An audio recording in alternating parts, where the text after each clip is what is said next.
আসসালামু আলাইকুম, সবাইকে ঈদ মোবারক। সবাই কেমন আছেন? আশা করছি ভালো আছেন। আমি আজকে ঈদের স্পেশাল একটি রেসিপি নিয়ে চলে আসলাম। আজকে আমি প্রিন্সের লাচ্চা সময়টা এখানে নিয়ে নিয়েছি, আর এখানে যতদূর সম্ভব হাত দিয়ে আরও ছোটো ছোটো টুকরো করে নিচ্ছি। এবার চুলায় চলে যাব। চুলায় একটা আমি ফ্রাই প্যান বসিয়ে দিয়েছি। ফ্রাই প্যানে আমি এখানে পরিমাণ মতো এখানে ঘি দিয়ে দিচ্ছি। আপনারা চাইলে এখানে বাটারটা ইউজ করতে পারেন। দিয়ে দিচ্ছি এখানে আমি কাজু বাদাম, কাঠবাদাম, আর দিয়ে দিব কয়েকটা কিশমিশ। দিয়ে আমি ঘির সঙ্গে খুব ভালো করে ভেজে নিচ্ছি।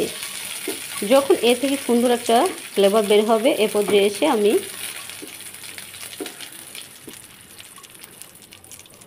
সেমাইটাকে এর উপরে ছেড়ে দিচ্ছি। ঈদ আসবে আর এই নবাবী সেমাইটা হবে না, তা কী করে হয়?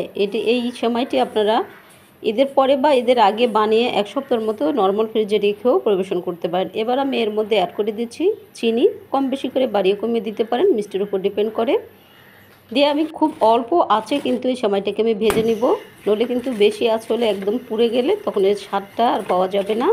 এজন্য খুবই অল্প আঁচে আমি উল্টে পাল্টে খুব ভালো করে ভেজে নিচ্ছি। সেমাইটা ভেজে নেওয়া হয়ে গেছে। যে পাত্রে আমি এটাকে সেট করব, সেই পাত্রে আমি এভাবে বিছিয়ে নিচ্ছি।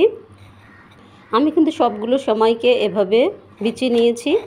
আরও কিছু সেমাই আমি একটু রেখে দিয়েছি। এবার আমি আবারও চুলায় চলে যাব। চুলায় এখানে আমি হাফ কেজি পরিমাণ দুধ আগে থেকে জাল করে নিয়েছি। এবার এই সামান্য দুধের মধ্যে আবার এখানে আমি কর্নফ্লাওয়ার মিশিয়ে নিচ্ছি। চুলা কিন্তু আমি এখনও অন করে দেইনি, চুলাটা অফে আছে। কর্নফ্লাওয়ারটাকে আমি মিশিয়ে তারপরে দুধের সঙ্গে অ্যাড করে দেব।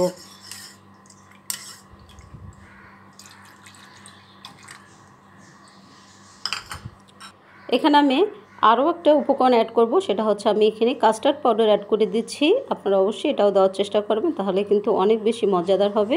এটাও আমি সামান্য দুধের মধ্যে কাস্টার্ড পাউডারটাকেও গুলিয়ে নিচ্ছি।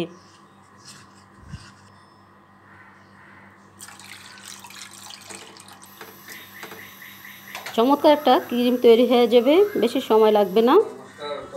আবারও আমি এর মধ্যে অ্যাড করে দিচ্ছি হাফ কাপ পরিমাণ চিনি। চিনিটাও এখানে মিষ্টির উপর ডিপেন্ড করে আপনারা বাড়িয়ে বা কমিয়ে দেবেন। তৈরি হয়ে গেল কিন্তু ঝটপট ক্রিম।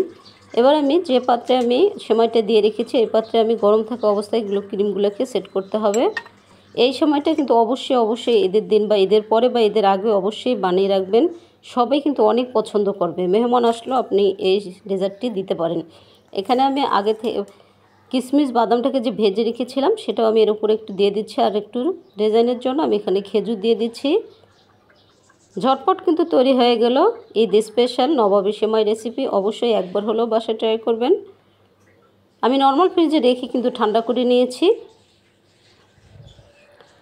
যদি ভালো লেগে যায় তাহলে অবশ্যই লাইক করতে ভুলে যাবেন না, শেয়ার করে দেবেন প্রিয় মানুষদের মাঝেও।